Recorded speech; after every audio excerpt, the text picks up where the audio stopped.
से। और अगर आप बहुत दुखी रहने वाले इंसान हो, आप बहुत सोचते हो किसी चीज़ को लेके, तो प्यार आपको कंट्रोल करेगा। अगर आपको किसी चीज़ को लेके इनसिक्योरिटी है, आपको किसी चीज़ को लेके डर लगता है कि यार पता नहीं होगा नहीं होगा, मैं कर पाऊंगा नहीं कर पाऊंगा, तो वो प्यार ना आपको हिम्मत देता है, वो प्यार होता है। एंड अनकंडीशनल लव होता है, आपके मन में होना चाहिए। माता पिता के अलावा बिल्कुल होता है। मैं अपने पति से करती हूँ, आप अपने बच्चों से करते हो, आप अपने भाई से करते हो, आप अपने बहन से करते हो। अनकंडीशनल लव अगर आप अपने जहन में रखोगे ना कि मैं अगर किसी से रिश्ते में आऊंगा, वो आपके अंदर से शुरू होना चाहिए, वो आपके अंदर पनपना चाहिए। अगर आपके अंदर ये है कि मुझे इस इंसान से कुछ नहीं चाहिए अपनी जिंदगी में, बस साथ चाहिए, अगर मैं झगड़ूं भी तो इसी से झगड़ूं, अगर मेरे को अपनी खुशियां बांटनी है तो इसी से बांटनी है, मुझे प्यार करना है तो इसी से करना है, मुझे अगर रोना है तो मुझे इसी के कंधे पे सर रख के रोना है, वो अगर आपके मन में होगा तो आप उस इंसान से वैसा प्यार कर पाओगे। किस तरीके से दिखता है? अगर सपोज एक हस्बैंड वाइफ के रिलेशनशिप में, बाकियों में तो बहुत क्लियरली दिखता है, एक माता पिता के एग्जाम्पल में बहुत क्लियरली बहुत सारी जगहों पे देखने मिल जाता है, तो एक हस्बैंड वाइफ में अगर एक अनकंडीशनल लव है तो वो किस तरीके का दिखता है? एक इंसान है जो बहुत ज़्यादा बोलता है, और एक इंसान है जिसको चुप रहना पसंद है। चुप्पी उसको अपनाना पसंद है जब वो उदास होता है, जब वो तकलीफ़ में होता है। और ये मोस्टली हर इंसान के अंदर होता है कि कई बार ऐसा वक्त आता है जब लगता है कि नहीं यार बस ख़त्म करते हैं, मुझे शांति से बैठना है। अगर आप ये चीज़ खुद के लिए चाहते हैं तो आप दूसरे को भी दो। जब आप अपने सामने वाले इंसान को समझने लग जाओगे, जब आप उसकी, वो कहते हैं ना कि आप उसके जूतों में पैर फंसा के देखो, तो आपको पता लग जाएगा कि कितने घिसे हैं, उसके मन में कितनी तकलीफ़ है। तो एक हस्बैंड वाइफ के रिलेशनशिप में या बॉयफ्रेंड गर्लफ्रेंड के रिलेशनशिप में बहुत ज़रूरी होता है आपको ये समझना कि सामने वाला इंसान कहना क्या चाहता है। अगर वो कुछ नहीं कह पा रहा है तो उसकी आंखें क्या कह रही हैं, उसके मन में क्या चल रहा है।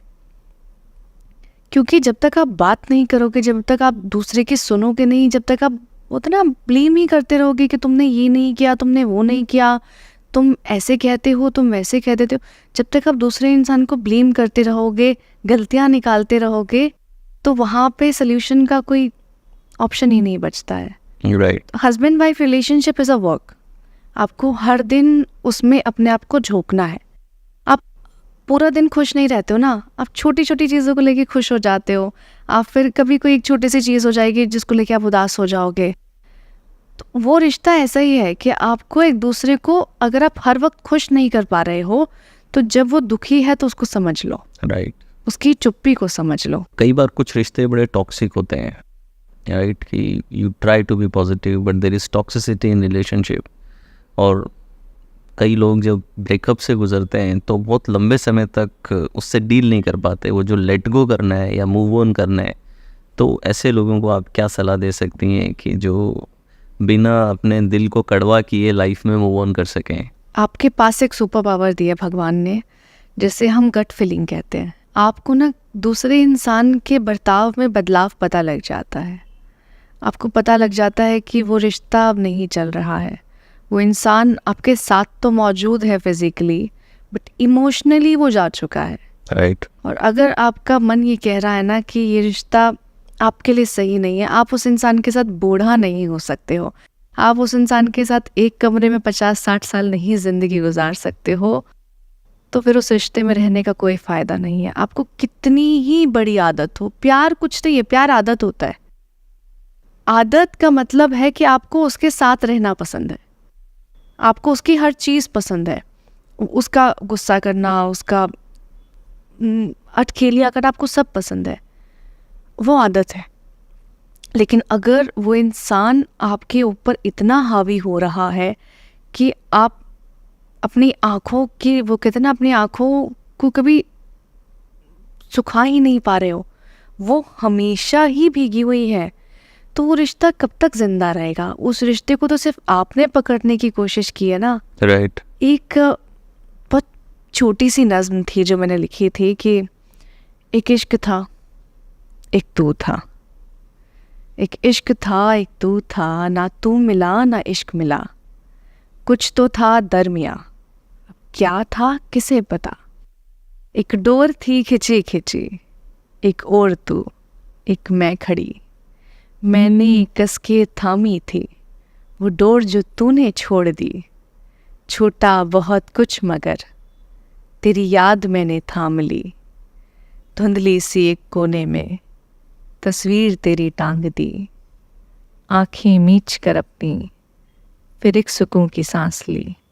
वाह, एक इश्क था, एक तू था, क्या बात ना है, तू मिला ना इश्क मिला।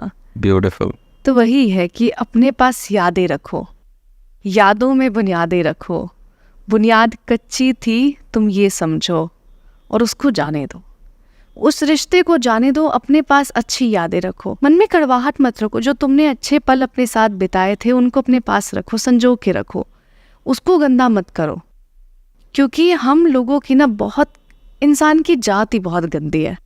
मैं कहती हूँ कि इंसान, हम लोगों की आदत होती है कि हम जब किसी चीज़ को ढूंढने जाते हैं, एक अच्छी याद को ढूंढने जाते हैं, तो उसमें से बहुत कुछ निकल के आता है। गुस्सा, नफरत, फरेब, लापरवाही सब निकल के आती है, बस वो अच्छी याद नहीं मिलती।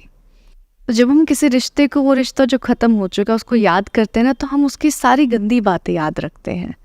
उस जहर को अपने मन में ना, अपनी नसों में बस घोलते रहते हैं।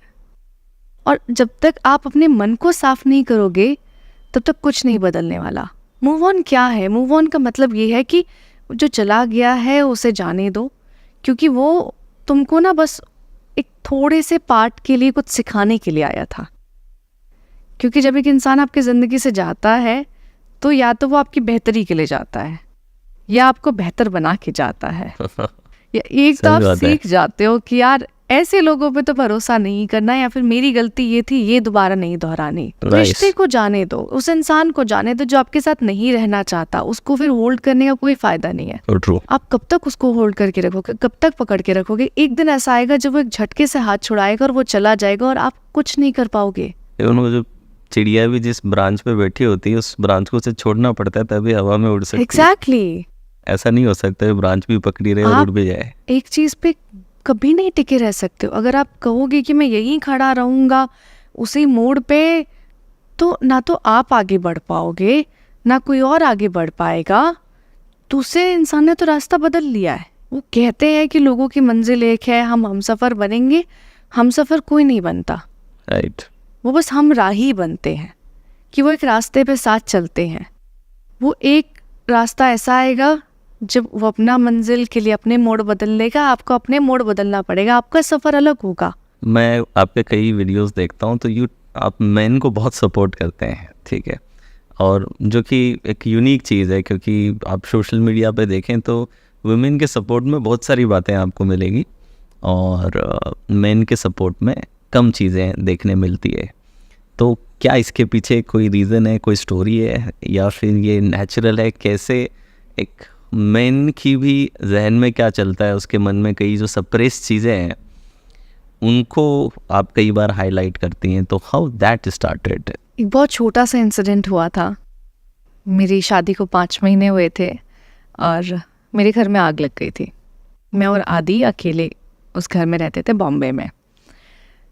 वो जब घर में आग लगी ना, तो मैं, औरत क्या होती है, बहुत सेंसिटिव, बहुत इमोशनल, वो अपने जज्बात बयां कर देती है। आदमी नहीं करता है। आदमी अपने अंदर हर चीज़ को घुमाता रहता है। जिम्मेदारी उसके जहन में चलेगी, इमोशंस उसके जहन में चलेंगे, वो कभी एक्सप्रेस नहीं करेगा। वो बस बोलेगा अच्छा ठीक है, ये हो गया, अब ये करना पड़ेगा। मैंने उस वक्त में ना आदि को देखा कि मैं तो इमोशनली एकदम शैटर्ड हो चुकी हूँ कि यार घर में आग लग गई है, इतने प्यार से घर सजाया था, सिर्फ 5 महीने हुए, क्या करे, अनजान शहर है, रात के 1:30 बज रहे, कहाँ जाए, किससे मदद मांगे। एंड उस वक्त आदि वाज लाइक कि तुम ठीक हो ना, मैं ठीक हूँ ना, ऐसा कोई लॉस नहीं हुआ है जो रिपेयर ना किया जा सके। और जब तक कोई ऐसा लॉस आपके ज़िंदगी में, डैमेज ना हो जो रिपेयर ना किया जा सके, तब तक उसको लेके उदास मत हो। So true. There is no point of grieving about something जिसको आप प्रिपेयर कर सकते हो. पैसा लगेगा, थोड़ा वक्त लगेगा, चीज़ें मैनेज हो जाएंगी. तुम ठीक हो, मैं ठीक हूँ, हमारा रिश्ता ठीक है, साथ मिल के करेंगे ना यार. राइट. घर है. उस वक्त मैंने देखा कि एक आदमी ना एक घर में एक पिलर की तरह होता है. वो पिलर जो पूरे घर की छत को अपने ऊपर टिका के बैठा हुआ है. वो कहते हैं वो एक ऐसा पेड़ है जिसकी छांव में हम सब पलते हैं. हमने अपने बाप को कमाते हुए देखा पूरी जिंदगी. मैंने अपने भाई को मेहनत करते हुए देखा पूरी जिंदगी. मैंने अपने पति को मेहनत करते हुए देखा पूरी जिंदगी. आपकी ज़िंदगी में आप किसी भी आदमी से मिलिए, वो सबसे पहले आपका प्रोटेक्टर बनता है. आपका दोस्त लीजिए, वो आपको प्रोटेक्ट करेगा. आपका भाई आपको प्रोटेक्ट करेगा. आपका बाप आपको प्रोटेक्ट करेगा. राइट. वो एक ऐसा इंसान होता है जिससे आप कुछ भी मांग सकते हो. आपको कुछ खाने का मन करेगा, कुछ पहनने का मन करेगा, कहीं जाने का मन करेगा, कुछ लाने का मन करेगा, आप उसको बोलोगे.